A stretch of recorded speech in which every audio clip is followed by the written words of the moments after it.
Hello friends, कुछ दिन पहले मैंने एक शॉर्ट वीडियो पोस्ट किया था 4 to 6 आवर्स स्टडी प्लान के बारे में। All I am doing is with the purpose and my aim is to instil confidence among aspirants. उन कैंडिडेट्स के बारे में ये मेरा वीडियो, ये रील था जो अभी शुरुआत कर रहे हैं, जो लोग डरते हैं कि 12 घंटे 14 घंटे पढ़ के तैयारी करने से ही यूपीएससी की तैयारी होती है।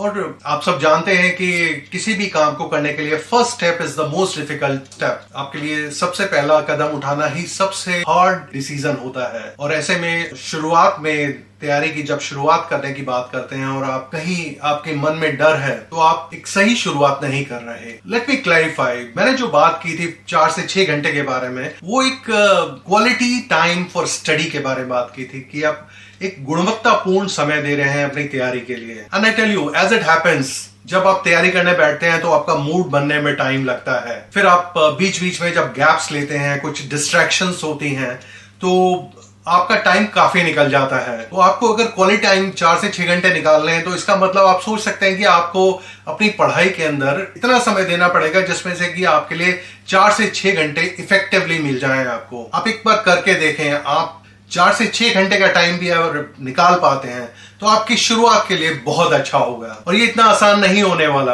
और अगर आप इस 4 से 6 घंटे में अपने कॉलेज जाने के समय में, यदि आप अभी कॉलेज के तैयारी कर रहे हैं या आप कोचिंग जाते हैं अपनी तैयारी के लिए, उस टाइम को अगर इस टाइम के साथ जोड़ के देखते हैं तो ये आपकी गलती है।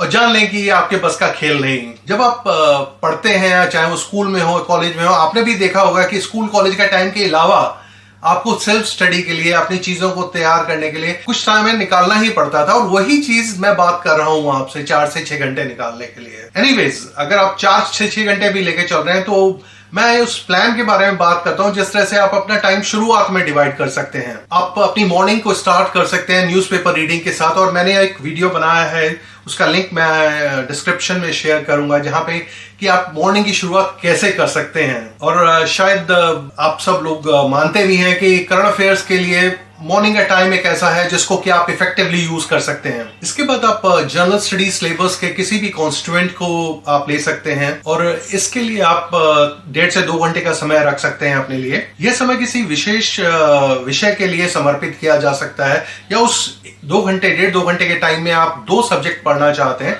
This is your choice. आपको किस तरह से आपको पढ़ना अच्छा लगता है और क्या चीज आपको इफेक्टिव रहती है आपकी स्टडी प्लान में। आप इन 1.5 से 2 घंटे को अपनी प्रैक्टिस के लिए भी, अपने रिवीजन के लिए भी यूज कर सकते हैं।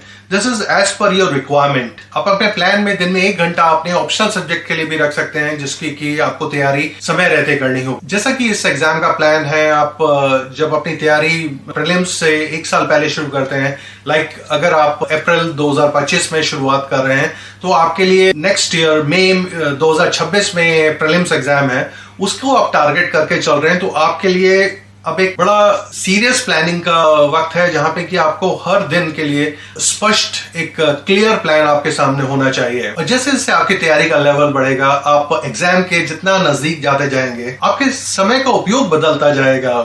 अगर शुरुआत में ज्यादा टाइम पढ़ने में लगता है तो कुछ टाइम बाद वो टाइम आपका रिवीजन में ज्यादा लगेगा, अपने करंट अफेयर्स में ज्यादा लगेगा। करंट अफेयर्स को अपने स्टैटिक पोर्शन के साथ जहां पे आपको इंटीग्रेट करना है, उन चीजों में टाइम लगेगा। फिर आंसर राइटिंग प्रैक्टिस में आपको टाइम लगेगा। और ये चीजें आप देखते जाएंगे कि आपका यूज जो है आवर्स का दिन में, वो समय के साथ साथ बदलता जाएगा। ऐसा भी हो सकता है कि आपकी कोचिंग पूरी हो जाए और उसके बाद आपके पास समय ही समय है जिसमें कि आप अपने जो स्टडी आवर्स हैं उनको आप इंक्रीज कर सकते हैं जरूरत के अनुसार। अगर आपको 8 से 10 घंटे ले जाने की भी जरूरत है तो आप वो भी कर सकते हैं। बस अपने अटेम्प्ट में एक कंसिस्टेंसी बनाए रखें। जो भी आप कर रहे हैं उसमें एक डेली रूटीन के साथ आप आगे बढ़ें। That is most important thing. और अगर आप ऐसा करते हैं तो बीतते समय के साथ आपको लगेगा कि चीजें ऑटोमेटिकली एडजस्ट होती जाएंगी। आपको क्या पढ़ना है, कौन सी नई किताब पढ़नी है, या कहां से आपको कोई अपडेट करना है, करंट अफेयर्स को कैसे तैयार करना है, इन सब चीजों के बारे में आपको ऑटोमेटिकली, आप धीरे धीरे आपको पता चलता जाएगा। जब आप अपने फ्रेंड्स से बात करेंगे, अपने मेंटोर से बात करेंगे, आप जब किसी भी चीज को कहीं न्यूज़पेपर में देख रहे हैं, किसी मैगजीन में देख रहे हैं, उन सब चीजों को किस तरह से आपको अपनी तैयारी में इनकॉर्पोरेट करना है, किस तरह से अपने नोट्स में डालना है और उन नोट्स को किस तरह से रेगुलरली अपडेट करना है, ये सारी चीजें आप धीरे धीरे समय के साथ सीखेंगे। सिर्फ एक चीज है कि आपको एक शुरुआत करनी है और एक प्लान बना के चलना है आगे। आपके पास अगर एक प्लान है तैयारी का तो it's going to be very easy, आप मैनेज कर पाएंगे इस तैयारी को।